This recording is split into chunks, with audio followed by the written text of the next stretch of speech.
आप सभी का स्वागत है आज हमारे YouTube channel curious for GK में। आज हमारा करंट अफेयर्स का 4th क्लास है और इसमें करंट अफेयर्स, नेशनल लास्ट एक ईयर के नेशनल न्यूज और बिहार से रिलेटेड सभी प्रश्नों को रखा गया है। तो स्टार्ट करते हैं हम लोग अपने पहले क्वेश्चन से। फर्स्ट क्वेश्चन है, which financial institution approves $42 million loan for coastal protection in Maharashtra. पूछ रहा है कि किस फाइनेंशियल इंस्टीट्यूशन ने $42 मिलियन का लोन ये प्रोवाइड किया है किसको? महाराष्ट्र गवर्नमेंट को, और तटीय सुरक्षा के लिए। महाराष्ट्र के तटीय सुरक्षा के लिए किस बैंक ने या किस फाइनेंशियल इंस्टीट्यूशन ने लोन प्रोवाइड किया है? तो आपको यहाँ अमाउंट भी याद रखना जरूरी है। कितना लोन? $42 मिलियन। तो ये अभी हाल ही में एशियन डेवलपमेंट बैंक ने महाराष्ट्र गवर्नमेंट को ये लोन प्रोवाइड किया है। और ये लोन क्यों मिला है? तो ये महाराष्ट्र के तटीय सुरक्षा का ख्याल रखेगी, इसलिए इंफ्रास्ट्रक्चर डेवलप किया जाएगा यहाँ कोस्टल एरिया में, और कोस्टल कम्युनिटी के जो लिवलीहुड्स है, मतलब वहाँ जो अपना जीवन व्याप्त कर रहे हैं, उनके सुरक्षा के लिए। अब हम लोग एक एक करके देखते हैं, इसका कुछ ऑप्शन से डिटेल्स देखते हैं। अब हम एडीबी है, तो एडीबी का फॉर्मेशन ईयर कब है? 19 दिसंबर 1966। और हेडक्वार्टर कहाँ हो जाएगा? इसका हेडक्वार्टर हो जाएगा मनीला, फिलीपींस के मनीला में।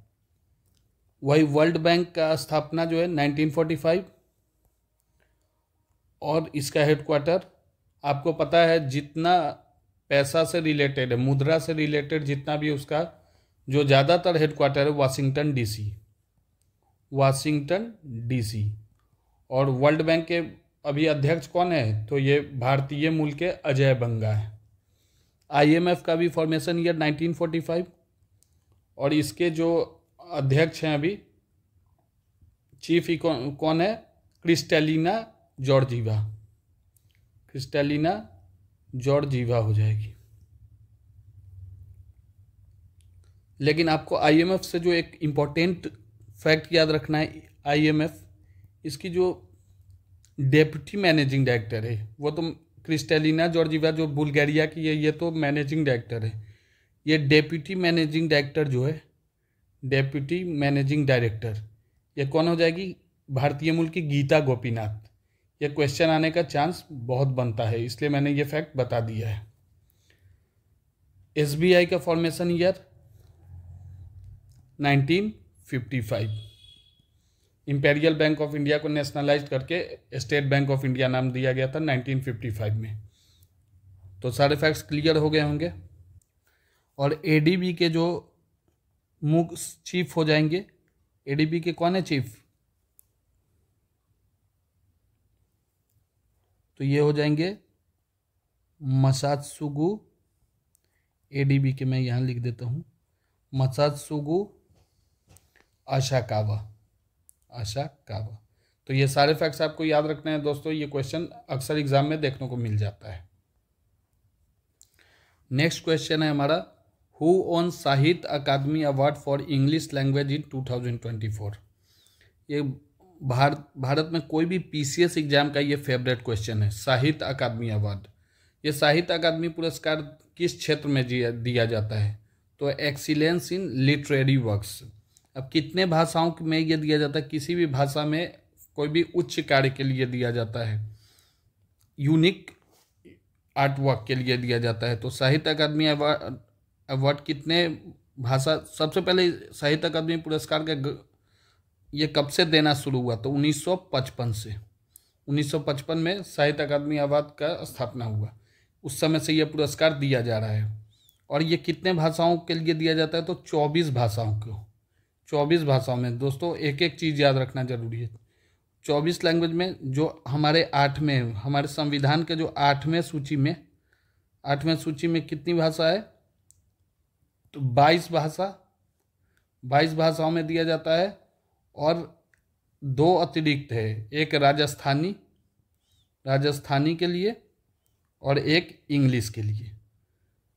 तो यही इंग्लिश के लिए ये जो 2024 में इंग्लिश लैंग्वेज के लिए किसको मिल गया है साहित्य अकादमी पुरस्कार? तो ये नागालैंड की स्टेरिन किरेज को, कहाँ की है? नागालैंड की। ये नागालैंड की स्टेरिन किरेज को मिल गया है। अब इनके किसके लिए? इनके नोबल, आपको ये भी याद रखना जरूरी है, इनके Nobel spirit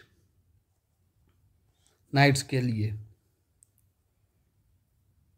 Nobel spirit nights के लिए। अब समीर तांती जो है, इनको असामी भाषा के लिए मिला है। सत्यवती देवी को मणिपुरी लैंग्वेज में उच्च कार्य के लिए मिला है, और अरुण राजा को बोरो भाषा के लिए। अब इनकी रचनाएं क्या क्या है? तो असामी भाषा में इन्होंने लिखा है फायरिंग घोड़े बतर कथा जाने। वही मणिपुरी भाषा में सत्यवती देवी ने लिखा है मैनू बोरा नुगसी सिरोल, और बोरो भाषा में अरुण राजा ने लिखा है स्वर्णी थकाई। तो ये हम लोग जब नेक्स्ट वीडियो में एक एक करके अवार्ड के बारे में देखेंगे, साहित्य अकादमी अवार्ड, तो उसमें देख लेंगे। अब हम लोग देखते हैं, अब आज के हमारा नेक्स्ट क्वेश्चन जो थर्ड क्वेश्चन है वो है which country host 2025 para athletics world championship. अगले साल जो पैरा एथलेटिक्स वर्ल्ड चैंपियनशिप, आपको पता है पैरा जो डिसेबल पर्सनस हैं उनके लिए ये खेल होता है, पैरा एथलेटिक्स वर्ल्ड चैंपियनशिप। तो ये para athletic world championship next year जो है इसका 12वां एडिशन है, 12th एडिशन। ये कौन सा कंट्री होस्ट करने जा रहा है? तो ये अपना भारत। अगले साल का जो पैरा एथलेटिक वर्ल्ड चैंपियनशिप है ये भारत होस्ट करेगा। अब मैंने ऑप्शंस जो लिखा है उसको देखिए। ये कतर एशिया में ये चौथा बार ऐसा है कि भारत में पैरा एथलेटिक वर्ल्ड चैंपियनशिप का आयोजन होने जा रहा है। इसके पहले 2015 में कतर के दोहा में, 2015 में यूएई के दुबई में 2019 में, और लास्ट ईयर जापान के कोबे में 2023 में हुआ है। और इस साल भारत के न्यू दिल्ली, अब ये भारत में हो रहा है तो इसलिए आपको याद रखना जरूरी है, new Delhi Jawaharlal Nehru stadium, Jawaharlal Nehru stadium में ये आयोजित होने जा रहा है। ये सितंबर अक्टूबर मंथ में होगा। लेकिन उससे पहले, जब ये पैरा एथलेटिक वर्ल्ड चैंपियनशिप से पहले मार्च के महीने में भारत ही क्या होस्ट करने जा रहा है? World para. आपको ये फैक्ट भी याद रखना है। एक दोस्तों जब भी पढ़िए तो एक ही जगह से जो रिलेटेड चीज़ है उसको ख़त्म करते चलिए। World para athletics grand prix, ये मार्च के महीने में भारत ही इसको भी होस्ट करने जा रहा है। ये भारत का जो लक्ष्य है, कमिटमेंट, पैरा स्पोर्ट्स को, पैरा एथलीट्स को सपोर्ट करना, तो इसके लिए ये भारत ने ये कदम उठाया है। दोस्तों अगर आप चैनल पे नए हैं तो लाइक और सब्सक्राइब जरूर कर दीजिएगा। सब्सक्राइब करने का कोई पैसा नहीं लगता है। अगर मटेरियल अच्छा लग रहा है, फैक्ट्स अच्छे लग रहे हैं तो। अब नेक्स्ट क्वेश्चन है हमारा, recently Goa celebrated its 63rd liberation day, when did Goa get independence.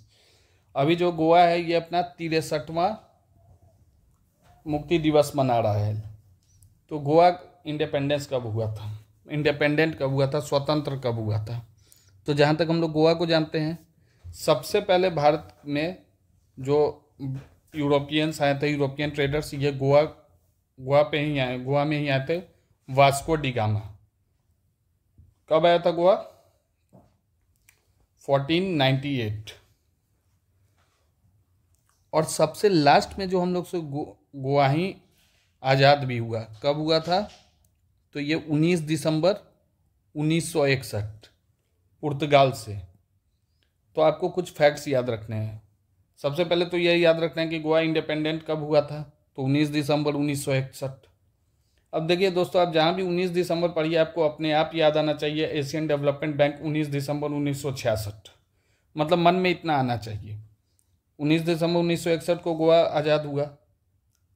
अब ये जो है ऑपरेशन विजय चलाया गया इंडियन आर्मी के द्वारा, ऑपरेशन विजय, कंफ्यूज नहीं होएगा।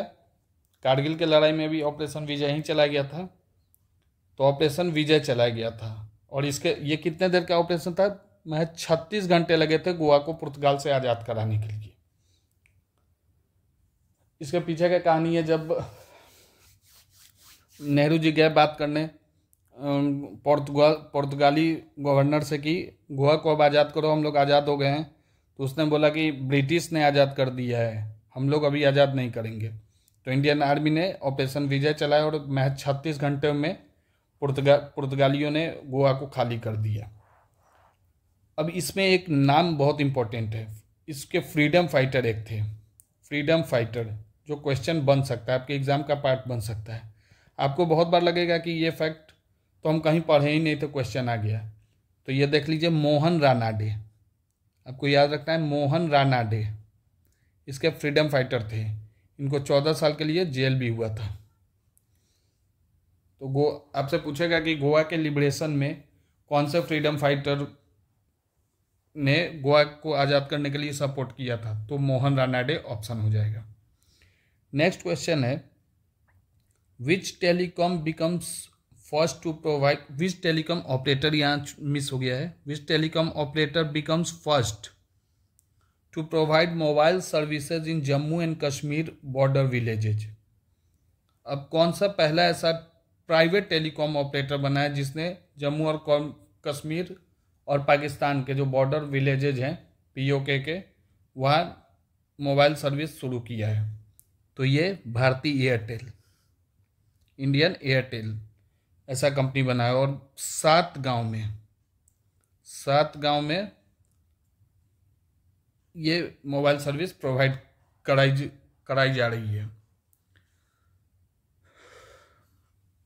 अब इसमें समझना क्या है कि वाइब्रेंट विलेज प्रोग्राम, आपको याद होगा पिछले साल प्रधानमंत्री मोदी के द्वारा लॉन्च किया गया प्रोग्राम, इसके तहत बॉर्डर विलेजेस के कनेक्टिविटी को बढ़ाना है। तो पहला वाइब्रेंट विलेज प्रोग्राम में कौन सा था? ये अरुणाचल प्रदेश का किबीथू गांव था। तो ये भी आपसे पूछ सकता है स्टैटिक के रूप में। अब नेक्स्ट क्वेश्चन देखते हैं। दोस्तों, आपको कोई भी कन्फ्यूज़न हो तो कमेंट करके बताइएगा ज़रूर। अगर कुछ सुधार करना होगा या फिर कुछ न्यू टॉपिक्स पढ़ाना होगा या करंट के जैसे बुक्स एंड ऑथर्स, कोई भी टॉपिक हो आप बताइएगा, मैं उसको कंप्लीट करवा दूंगा। नेक्स्ट क्वेश्चन है, Banni grassland which is Asia's largest grassland. बहुत इंपॉर्टेंट है ये, आप देख लीजिए। Banni grassland which is Asia's largest grassland and is also host to Maldhari tribes, मतलब मालधारी ट्राइब्स यहाँ रहते हैं। Is present in which state? तो ये बन्नी ग्रासलैंड है कहाँ?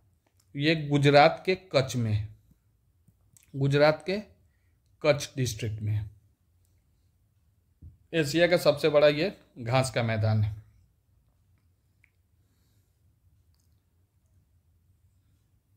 अब नेक्स्ट क्वेश्चन है, prime minister of India recently announced that India will have its own space station by which year? अभी हाल ही में हमारे प्रधानमंत्री ने ये अनाउंसमेंट किया है कि इंडिया का अपना स्पेस स्टेशन होगा। कब तक? तो आप आंसर कर सकते हैं इसका। इसमें इसका आंसर है नहीं, इसका जो राइट आंसर होगा ये 2035 हो जाएगा। 2035 कब तक इंडिया का अपना स्पेस स्टेशन कब तक होगा? 2035 तक। और 2040 तक इंडिया अंतरिक्ष यात्री, भारत का अंतरिक्ष यात्री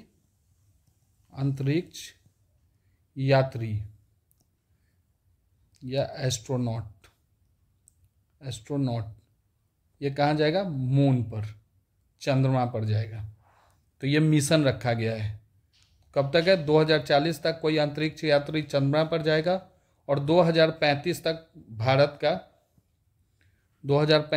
भारत का अपना स्पेस स्टेशन होगा। नेक्स्ट क्वेश्चन है हमारा, which is the target year as set by ISRO to achieve debris free space mission. अब ये डेब्रिस फ्री स्पेस मिशन होता क्या है? तो डेब्रिस मतलब होता है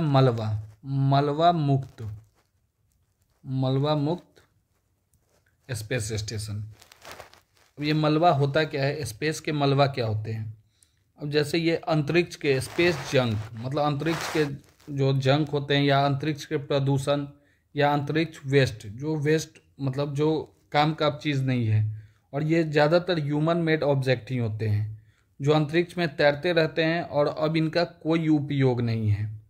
जैसे कि अंतरिक्ष यान, उपग्रह अपशिष्ट, सैटेलाइट के जो अपशिष्ट बच जाते हैं, स्पेस क्राफ्ट, तो ये सब इस सब को से फ्री करना है, स्पेस को फ्री करना है, ताकि जो अंतरिक्ष है उसकी सस्टेनेबिलिटी बनी रहे। तो इसका अनाउंसमेंट किसने किया? इस पहल का शुरुआत जो है ये हमारे इसरो के चेयरमैन एस सोमनाथ ने इसका अनाउंसमेंट किया कि हम लोग को 2030 तक भारत जो है ये debris free space mission achieve कर लेगा, और इन्होंने अपने मन से दूसरे देशों को भी ऐसा करने को कहा है। तो इसका ऑप्शन क्या हो जाएगा? और 2040 मैंने बता ही दिया आपको कि एस्ट्रोनॉट या अंतरिक्ष यात्री मून पर जाएगा। 2035 ये इंडिया का अपना स्पेस स्टेशन होगा, स्पेस स्टेशन। अब स्पेस क्राफ्ट क्या बात आया है? तो भारत का भी 54 स्पेस क्राफ्ट ऑर्बिट में है। आपको एक फैक्ट ये याद रखना है। अब ये देखिए, ये करंट का न्यूज़ है, ये अभी थोड़े दिन पहले का न्यूज़ था, अब ये करंट का न्यूज़ आ गया। तो गंगाज रिवर डॉल्फिन, गंगा नदी में जो डॉल्फिन है, tagging has been conducted in which state for the first time? तो इसका आंसर हो जाएगा असम। राइट आंसर असम हो जाएगा। असम सरकार ने पहले बार डॉल्फिन के लिए ये असम में कंडक्ट किया है, पहली बार ऐसा हुआ है। आप जानते हैं अब इससे रिलेटेड क्या है, नेशनल डॉल्फिन रिसर्च सेंटर का कहाँ हुआ है? तो ये पटना में, और किसके द्वारा किया गया था? तो नीतीश कुमार के द्वारा। दोस्तों मैं वही क्वेश्चन बताता हूँ, वही फैक्ट बताता हूँ जो एग्जाम में पूछे जाने का चांसेज है। नेक्स्ट क्वेश्चन है, which country has developed N mRNA vaccine for cancer patient? अभी हमसे पूछ रहा है कि अभी हाल ही में किस कंट्री ने कैंसर मरीजों के लिए mRNA वैक्सीन को डेवलप कर लिया है, mRNA वैक्सीन को बना लिया है। तो इसका जो राइट आंसर है ये रसिया हो जाएगा, क्योंकि रसिया में जो कैंसर पेशेंट्स हैं वो लगातार बहुत ज़्यादा संख्या में इनकी वृद्धि हो रही है, तो इसके लिए mRNA वैक्सीन को डेवलप किया गया है। और ये जो वैक्सीन है ये फ्री में, इसको गवर्नमेंट के द्वारा फ्री में दिया जाएगा, और एक वैक्सीन का जो कॉस्ट है ये गवर्नमेंट को 3 लाख रूबल के लगभग पड़ रहा है, एक वैक्सीन का कॉस्ट। अब आपसे यहाँ से 2 और क्वेश्चन बनते हैं। आप mRNA वैक्सीन याद रखिए रसिया का, तो आप जब भी पढ़िए तो ऐसे ही याद रख लीजिए। mRNA वैक्सीन आप पहले लिख लीजिए कैंसर पेशेंट के लिए, कैंसर पेशेंट, फिर लिख लीजिए mRNA वैक्सीन रसिया, ठीक है। दूसरा है ग्लियोब्लास्टोमा, इसको कौन डेवलप कर रहा है? USA। और थर्ड है मेलानोमा वैक्सीन को कौन डेवलप कर रहा है? तो ये UK। ये तीनों जो है ये कैंसर के लिए। अब अगर इस पैसा को आप US डॉलर में देखिएगा तो ये 2869 US डॉलर के बराबर है। सारे फैक्ट्स याद रहेंगे। mRNA वैक्सीन रसिया के द्वारा डेवलप किया जा रहा है, ग्लियोब्लास्टोमा USA को द्वारा, और मेलानोमा UK के द्वारा। अब चलते हैं हमारे अगले क्वेश्चन की तरफ। नेक्स्ट क्वेश्चन है, Gandhi Sagar wild life sanctuary is located in which state? Gandhi Sagar wild life sanctuary ये किस स्टेट में लोकेटेड है? तो ये Gandhi Sagar wild life sanctuary जो है हमारा मध्य प्रदेश में, याद रहेगा आपको Gandhi Sagar wild life sanctuary. ये क्वेश्चन याद करने का तो एक मात्र तरीका है कि आप 2-3 बार अपने मन में बोलिए Gandhi Sagar wild life century कहाँ है, मध्य प्रदेश में है। अच्छा, इसको सेंचुरी का दर्जा कब मिला था, इसको सेंचुरी कब घोषित कर दिया गया था, 1974 में। अब ये न्यूज़ में क्यों है, क्योंकि गवर्नमेंट जो है यहाँ चीता हैबिटेशन सोच रहा है, चीता के हैबिटेशन के लिए सोच रहा है, इसलिए ये न्यूज़ में था। तो आपको याद रहेगा गांधी सागर। और अगर पूछ दे Gandhi Sagar wild life century किस नदी के किनारे है, तो ये चंबल नदी के किनारे है। जैसे ही मैंने चंबल नदी बोला तो आपको ये पता चल जाएगा कि इसका लोकेशन कुछ मध्य प्रदेश और राजस्थान के बॉर्डर पर होगा। तो इतने फैक्ट्स आपको याद रखने हैं। अब नेक्स्ट और बहुत इंपॉर्टेंट क्वेश्चन है, which is the nodal ministry for the directorate general of commercial intelligence and statistics. ये जो directorate general of commercial intelligence and statistics है, ये किस मिनिस्ट्री के अंदर काम करता है, तो इसका राइट आंसर हो जाएगा ministry of commerce and industry. ये क्या करता है, डाटा, ट्रेड स्टैटिस्टिक्स और कॉमर्शियल डाटा को कलेक्ट करता है, कंपाइल करता है, और फिर इसको इस डाटा का यूज करके पॉलिसी मेकर्स, ट्रेडर्स, रिसर्चर जो है अपना, जो ट्रेडर है वो ट्रेड करते हैं, रिसर्चर इस डाटा से यूज करके अपना रिसर्च करते हैं। अभी हमसे पूछेगा, अब क्वेश्चन ये भी आ सकता है कि इसका स्थापना कब हुआ था, directorate general of commercial intelligence and statistics. तो दोस्तों ये इसका स्थापना 1862 में हुआ था, ये बहुत पुराना है, तो आपको याद रखना। और इसका हेडक्वार्टर जो है, अब इतना पुराना कोई भी चीज़ हो, जैसे पहला सुप्रीम कोर्ट ही कहाँ इस्टेब्लिश किया गया था, तो कोलकाता में। आर्कियोलॉजिकल सर्वे ऑफ इंडिया का हेडक्वार्टर कहाँ है, कोलकाता में। जो भी चीज़ 1947 से पहले का है, आप समझ जाइए ज़्यादातर चीज़ कोलकाता उसका हेडक्वार्टर होगा, क्योंकि उस समय कोलकाता ही मेन फोकस पॉइंट था, फोकस सिटी कोलकाता ही हुआ करता था ब्रिटिशर्स के समय। अब चलते हैं हमारे अगले क्वेश्चन की तरफ। The Indian army has launched the artificial intelligence incubation centre in which city. अभी हाल ही में भारतीय आर्मी ने आर्टिफिशियल इंटेलिजेंस इंक्यूबेशन सेंटर किस शहर में लॉन्च किया है, तो ये हो जाएगा, इसका राइट आंसर हो जाएगा ए, बेंगलुरु में। और इसको किसके द्वारा लॉन्च किया गया, तो आर्मी चीफ जनरल कौन है, जनरल उपेंद्र द्विवेदी। और नंबर क्वेश्चन है, who has been appointed as CEO of Indian Olympic Association. भारतीय ओलंपिक संघ के सीईओ किसको बनाया गया है, तो ये बन गए हैं अभी हाल ही में Raghuram Iyer. Indian Olympic association के सीईओ कौन बन गए, रघुराम अय्यर। आपसे पूछेगा अगर इंटरनेशनल ओलंपिक कमेटी के कौन हो जाएंगे, थॉमस बाग प्रेसिडेंट हो जाएंगे। मनोज सोनी ये यूपीएससी के पूर्व चेयरमैन थे, अब तो खैर प्रीति सूदन को बना दिया गया है, ये पहली महिला यूपीएससी की चेयरमैन हो जाएगी, प्रीति सूदन। नेक्स्ट क्वेश्चन है हमारा, what is India's rank in global peace index 2024। विश्व शांति सूचकांक में भारत का क्या रैंक है, तो इसमें जो भारत का रैंक है 116 बटा 163। 163 कंट्री में भारत का क्या रैंक है, 116। और इसको जारी कौन करता है, इसको जारी कर इंस्टीट्यूट फॉर, ये बहुत इंपॉर्टेंट है याद रखना, institute for economics and peace. और इसमें फर्स्ट रैंक कौन किसका है, तो इसमें पहले सूचकांक में पहला स्थान जो है ये आइसलैंड का है, आइसलैंड। अब नेक्स्ट क्वेश्चन क्या है, in the civil court of, देखिए, in the civil court of each of the following districts for the first time advocates argued in Maithili language. किस डिस्ट्रिक्ट के कोर्ट में जो वकील हैं वो आर्ग्यूमेंट करते हैं, उन्होंने मैथिली लैंग्वेज में किया है। तो मैथिली लैंग्वेज, ये सारा मैथ, यहाँ हर जगह मैथिली ही बोला जाता है, तो इसका जो राइट ऑप्शन हो जाएगा ये हो जाएगा दरभंगा के डिस्ट्रिक्ट कोर्ट में वकीलों ने मैथिली भाषा में आर्ग्यू किया है। अब यहाँ से आप क्या फैक्ट याद कर सकते हैं, एक सुपौल का फैक्ट याद कीजिए, यहाँ का कान्हा विलेज जो है, यहाँ एक भी वोटर वोटर ने वोट नहीं दिया, एक भी वोटर ने वोट नहीं दिया। कहाँ? सुपौल के कोणखानहा से। सुपौल से दूसरा फैक्ट याद रख सकते हैं, ये पहला बिहार का पहला गार्बेज फ्री सिटी के लिए इसको अवार्ड मिला है, गार्बेज फ्री सिटी। और सुपौल सबसे ज़्यादा महिलाओं का जो वोट लोकसभा इलेक्शन में आया, ये सुपौल की महिलाओं ने ही दिया था। अब है इसमें दरभंगा हो गया ऑप्शन, राइट ऑप्शन क्या हो जाएगा? दरभंगा। तो मैं ये सब इरेज कर देता हूँ, याद रखिएगा। सुपौल के ये सारे फैक्ट थे, क्वेश्चन बनने का चांस है सुपौल से, इसलिए मैंने ये बता दिया। सुपौल का कौन?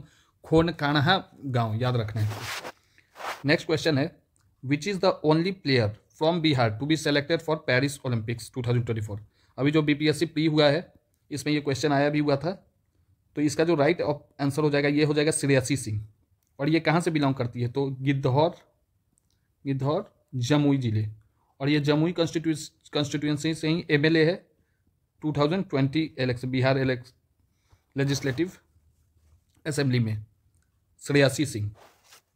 और ये कौन सा खेल मतलब किस खेल में ये ओलंपिक खेलती है? तो ये शूटर हो जाएगी। अगर ये पूछेगा Shreyasi Singh is related to which sport, तो शूटिंग। और इन्होंने 2014 के कॉमनवेल्थ गेम में सिल्वर मेडल जीता है, जबकि 2018 में कॉमनवेल्थ गेम में गोल्ड मेडल जीता है। तो आपको इतने फैक्ट याद रखने हैं। कहाँ से, किस कंस्टिट्यूएंसी से हो जाएगी? तो ये जमुई कंस्टिट्यूएंसी से एमएलए हो जाएंगी। अब है हमारा नेक्स्ट क्वेश्चन, 18 नंबर क्वेश्चन। ये जो लास्ट के 5 क्वेश्चन है, ये बिहार से रिलेटेड क्वेश्चन है। नेक्स्ट क्वेश्चन है, how many women candidates from Bihar competed in 2024 Lok Sabha election. अभी जो हाल ही में 2024 में लोकसभा इलेक्शन हुआ है, इसमें बिहार की कितने महिलाओं ने पार्टिसिपेट किया था? मतलब आप हिंदी में समझिए कितनी महिलाएं खड़ी हुई थी। तो टोटल जो थी 39 महिला खड़ी हुई थी, जिसमें विजेता कितनी रही? 5। और ये सबसे बड़ा नंबर है, मतलब आज तक लोकसभा में इतनी महिला जीती कभी नहीं जीती थी। तो ये मैक्सिमम नंबर है, 5 महिला। आपको पाटलिपुत्र से मीसा भारती आरजेडी की हो जाएंगी, सिवान से विजय लक्ष्मी,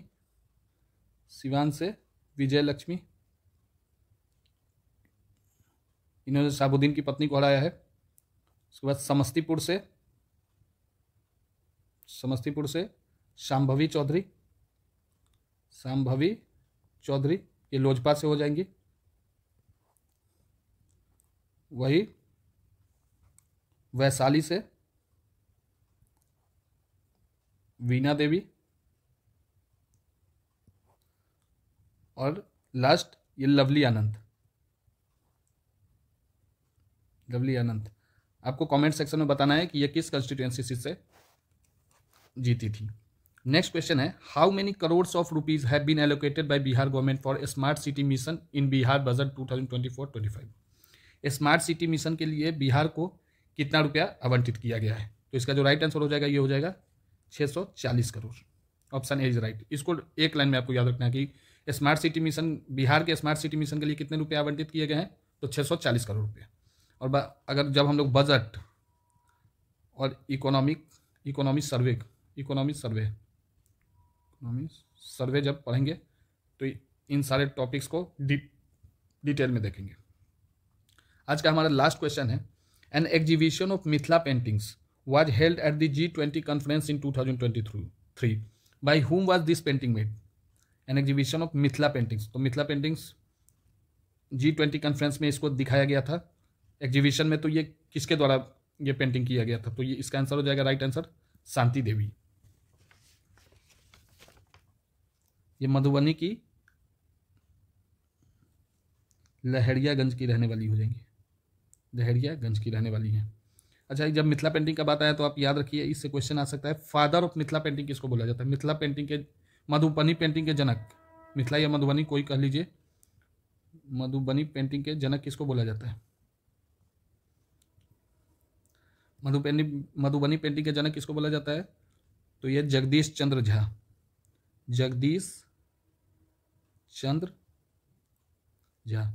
तो दोस्तों, आज का ये हमारा सेशन कुछ महत्वपूर्ण प्रश्नों के साथ समाप्त होता है।